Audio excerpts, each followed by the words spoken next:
Hello, everybody. Hi, everyone. My name is Alesh, and with me is Dan.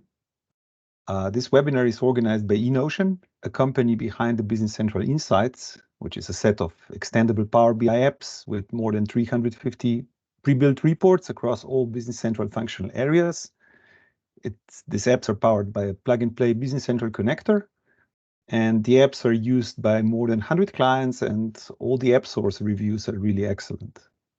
We're passionate about Business Central data, and today we want to share with you how Power BI can drive project success and how you can make Power BI an important addition to the Business Central implementation toolset.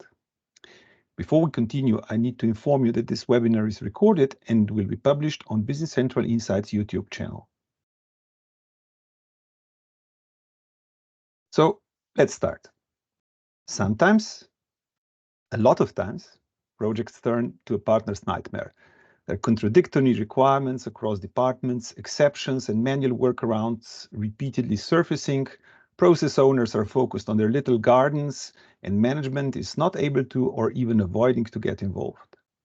Management support is one of key success drivers for an ERP implementation, but it is often difficult to keep decision makers involved to the level that would really help to drive changes and to overcome various organizational issues. Management is typically not involved in operation detail. They often just consume data through reports and don't even access Business Central. You will find the figure that I'm showing on the Microsoft Learn portal. The data aggregation and organizational hierarchy arrows correspond also to the project timeline. Typically, higher level of data aggregation is available later in the project. As you have probably all experienced, management level reports are usually available only after the go live. And without having anything hands-on to show to the management, colorful steering committee presentations and smooth-talking project managers are usually partners' best bet to keep management engaged and the project on track. And as reporting is the last project scope item, it can happen that the loosely defined acceptance criteria on reporting might even require reopening of already signed off deliverables. So how about providing managers with reports and dashboards already in the early project stage and getting them involved already when you start your initial sandbox testing? Approaching the implementation project agilely, you would typically focus on a working pilot as the initial delivery. If you have key users posting test cases, you would immediately present engaging dashboards, demonstrate project progress, and the most important, raise issues beyond your control. With a project plan elaborating test results across sprints, you would be even able to set expectations about what would be available in Power BI dashboards over the project timeline. This might sound a bit uncomfortable as there will be less playroom to cover up delays in your own deliverables, but such transparency would be instrumental for the project manager to raise issues and to direct managers to take appropriate actions. Okay, that was easy, but how can you now add actually Power BI to your project implementation toolbox? Connecting Power BI to specific Business Central instances and building relevant dashboards takes time and requires budget. There's always a chance of reusing reports developed from some other projects, but also this requires some effort and you can't really hide it's from somewhere else. And this can't be really presented as a kind of final reporting solution, giving you some kind of authority about the requirements. Here is where Business Central Insights come into play. So you can start the project with an out-of-the-box set of these Power BI apps with these 350 amazing reports across all functional areas. This includes also more complex ones like manufacturing, projects, and service management. Apps are available on Microsoft App Source, and the connector is built as a kind of extension, which is basically plug and play. Having reporting available already in the early project stage allows for a much more holistic approach to testing. You're no longer limited only to specific test cases. With the ready reporting solution in Power BI, you can efficiently control large sets of testing transactions, either created manually through simulations or even auto-generated. Imagine running a test of inventory and sales orders migration, and then you simulate shipments and invoicing of these migrated orders. Power BI would then allow you to easily check item profitability and therefore implicitly control inventory prices, sales price lists, and also correctness of the sales order migration. Test results could be presented to the management and even compared to actuals in the legacy system. Getting the go, no-go sign-off would be much easier, most probably, and this would reduce risk of project delay and support your project profitability. Let's now have a quick sneak peek in Business Central Insights and some examples for testing controls. Dan, will you take over? Thank you, Aleš. So what I'll do, I'll go through several practical scenarios to demonstrate how you can use Power BI apps to gain insights into your data quality during the Business Central implementation. So what we're following the principle of begin with the end in mind, right? This is the main message of this webinar that we want to get across. Customers want to see what the end result would look like. If it's aligned with their requirements and expectations, how it will support their decision-making and their daily operations. Now, the sooner they get access to the data in a format that supports their decision-making, which is reporting format, the quicker they will provide feedback. And you as an implementation partner will be able to make necessary adjustments if necessary. And this will help you to close the feedback loop quicker. Now, making these adjustments early in the project is not costly. And however, on the other hand, if we face those issues after go live, then this could be more frustrating, more costly, and time consuming for the end users and for the partner as well, and which would negatively affect customer satisfaction. Now, in my demo, I'll start with inventory reports. I'll continue with manufacturing, sales, and then at the end, I'll also present some finance reports. So let me share my screen. Here we go. Now with inventory reports, firstly, what I would like to check if my master data is correct. So that if inventory master data is correct, and inventory master data are items, right? So what I'll do, I'll open the inventory cube. And basically here, I just want to do a few cross checks. So what I'll select as a measure, I'll select number of all items. I want to just see number of all items. And the first check would be item category. So did we configure item categories correctly? So on the first level, I have those item categories. Then I can add level 2. And potentially level 3 or then item under that. I can drill down. And this shows me that my structure of items with item categories looks correct. I have 178 items. Next thing I would like to check if we configured item attributes properly. Now, item attributes is a color. Now all items are classified except those 5. So this has to be fixed. And how do I find those 5 items? I will just add another level in this hierarchy, drill down, and I'll find those 5 items that needs to be classified in Business Central. Now, the last check I'll do is item default dimensions. So for example, one of the item default dimensions is item group or something like that. And here I can quickly see number of items by default dimension. Again, I can add items in the hierarchy, can drill down, and now I can see for each default dimension number of items. So based on my few quick checks, I can confirm that my item master data is correct. Next, I would like to check if opening balances are also showing properly in those reports. So I want to check inventory, quantities, and values, the opening balances by for each item. Now, I can easily check that with inventory evaluation report, where I would see my quantities and values by each item. I can, for instance, filter by location, and now I just see the inventory value in Melbourne. I can change base unit of measure if I want to see quantities in pallets instead of base unit of measure, I can add expected costs, right?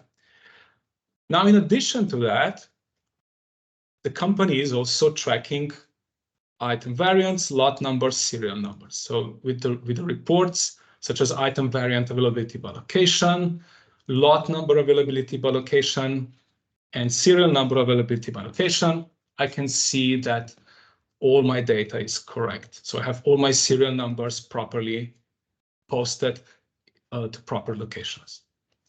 Now, lastly, for more advanced scenarios, if we want to plan our inventory, we also have projected available balance reports, where we could see on one report for each item the current inventory, all the scheduled receipts, planned order receipts, and calculated projected available balance. Now, more detailedly, I can open the gross requirements report to see all gross requirements, for example, quantity on sales orders, service orders, and so on. And this will quickly show us if open orders were properly imported in the system, or scheduled receipts, where you would see, for example, purchase orders or production orders and so on. And now I'll just jump in there, and let me jump in, please, here. Mm-hmm. Just imagine what is better to build trust with your key stakeholders. To have a kind of a bullet in your steering committee report, which says, yes, we have provided procedures which will allow us to successfully migrate item master data and open balances. Or if you provide this kind of insightful presentation and make it available, kind of hands-on available for your key stakeholders to drill down. Exactly. Now, after inventory, I will open the Manufacturing Insights app, and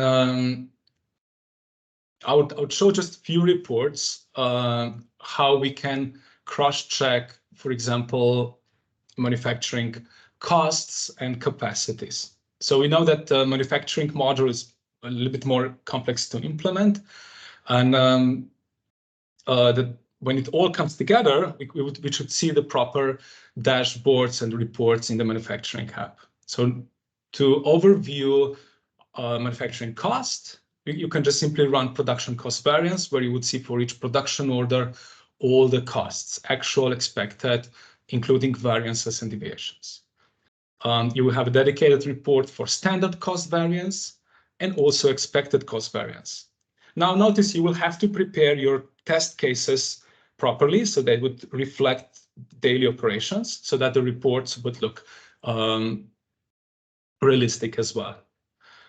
Of course, there's lots of reports here in manufacturing. The last one I would like to show is actual versus expected capacity, where you can define your capacity for each work center, machine center. You will have expected capacity need, actual time used, and then also variances based on that. You can select, for example, one work center and cross-filter the rest to see the results. Now that we checked manufacturing, the next report would be sales. So imagine our sales team was testing the system. They were posting orders, and they followed all the user testing procedure. And now we want to see the results in Power BI. The first report I'll run is sales by item. This is really simple report where we will just see all the sales revenue by item, item profit, percentage. And this is quite important. We want to know that item profit, item margins are the one that we expect to see in the system. So we can cross-check this. Another important thing in every implementation are dimensions. So we want to know if all transactions were posted with correct dimensions. And the best report to check that is item sales dimension cube report. Now here you can show your dimensions as rows or as columns. So if I click on columns, each dimension would represent one column, and I can click through each dimension And that would show me the values. I can even change from code to name. So now I have a salesperson name here. So this gives me sales by salesperson dimension by item and item category. If I switch back to rows, dimensions will become rows, and one of them is sector. Sector will have hierarchical structure. So that's also, I can check if dimension hierarchies are configured properly in the system. I can drill down to see subsectors and industries. Now I have every day I'll have meetings with customers and prospects. And very often I'll hear requirements. They would want to do reporting by selected field, for example, by sales channel or by sales order type and so on. And when we examine their implementation, when we check Business Central, we often realize that this hasn't been set up or configured correctly in their Business Central. So sometimes they would, instead of implementing a dimension, they would implement just a field on the, let's say, sales order, sales invoice table. And that would make the reporting a little bit more difficult. Because if we're just adding a field, then we cannot do reporting based on the ledgers, based on the general ledger entries, and so on. Now imagine if customer realize this after 6 months or 12 months of after go live, and they already have potentially millions of transactions, then it will be really costly and time consuming to fix this, to apply dimensions to all the existing transactions, right? So therefore, having this feedback upfront is very beneficial. Now, another report here I would also like to run is the item sales by unit of measure. So this one will quickly show you if all the unit of measure conversions are properly configured. So for my wine items, I have all conversions and I can cross-check if everything is correct. Okay. Now, the last report I would like to show is our finance app report. And here I would do similar what we did in inventory. Firstly, I would like to check the master data. So the master data in finance are general ledger accounts. And I want to check if all general ledger accounts are properly classified into general ledger GL account categories, right? Now to do this, I will select a measure called number of GL accounts. And I want to show this by account category. So it looks okay. Now, when I drill down further, I realize that assets would have current assets and non-current assets group, but there will be some accounts that wouldn't be classified as current or non-current assets. They will just under assets. So if I drill down, I have those 5 accounts that potentially need to be fixed. Now, usually I'm only interested in posting accounts. So I'll find the filter here, account type, and filter by posting. And now identify one account, bonds, that isn't part of current or non-current assets group. So this has to be fixed. So this is how we can quickly find those exceptions and errors that has to be corrected before go live. Yeah, Dan, I think there is. Yeah, sorry, Dan. I think there is one important thing to say here. Yeah. Is that typically with Business Central, it's all about customizations. This is what you already mentioned earlier. Oh, okay, you can have an additional field or something. Yeah. And I think it's also important to say that basically this is also, let's say, supported in Business Central Insights because you can do 2 things. One is that actually you can extend most of the, let's say, essential tables for additional fields. And that also Business Central Insights, so the semantic model can be leveraged to build additional apps or let's say visuals. Correct. Let me show that quickly. So if I open the connector app in Business Central, Now, this is the extension for Business Central. Aleš mentioned it has to be installed as like a prerequisite for our apps. And the connector app will expose all the data towards Power BI through REST API web services. Here you can do additional setup. You can choose which companies you would like to import into Power BI. And there's some more advanced setups, such as a row-level security. And one of them is also table extension setup. Now this, like Aleš mentioned, you can basically extend your data set by adding new fields simply through setup. So this doesn't require any development. So you can say, I would like to add ABN field to my customer table in my sales app. And then next time you refresh Power BI report, this field will be available in Power BI. And then it will be immediately available for reporting in the Cubes report. Now, so this is one side. So this is how we can really simplify adding those extension fields and make those extensions available in Power BI without development, because it's not just development, it's also then ongoing maintenance. So with this, you don't have to do that.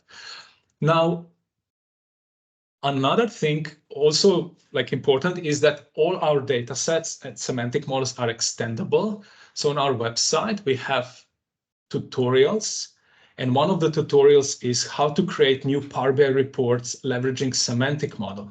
So if I open this one, you would see some examples of how you can connect to our semantic model and also how to make changes to the model, which means bringing in additional tables from another system, creating new calculated columns, measures, creating new reports.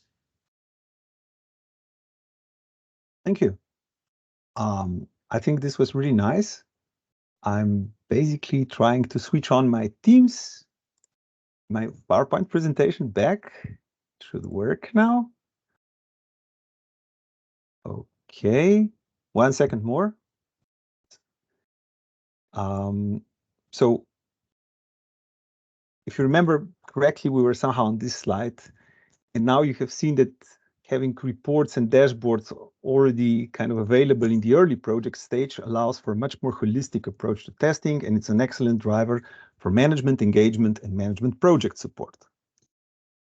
But so far we were just discussing about, adding Power BI to the project implementation toolbox. So after you've solved the project, but the benefits start even before.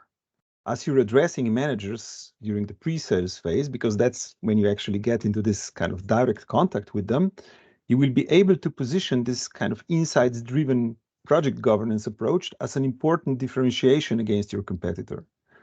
A lot of our partners have recognized that Business Central insights are invaluable help to convince their clients to deliver insightful end-to-end demos with much less effort, and that well thought out reporting available from the early project stage makes really a difference for decision makers. So you're not only closing the leadership engagement gap before you're actually signing, after you're closing the deal, but you're also closing the deal itself. And yeah, this is, let's say, kind of the last slide, and then we go to questions. I think from the partner's perspective, I would really like to stress that besides having really a great reporting solution, and this really supports you to reduce your implementation risks and provide an excellent upsell opportunities through the customizations based on the semantic model, because the value added that you provide here to your client is significantly higher than if you start from scratch. It's also important that our partners can use Business Central insights on their clients' sandbox instances for free.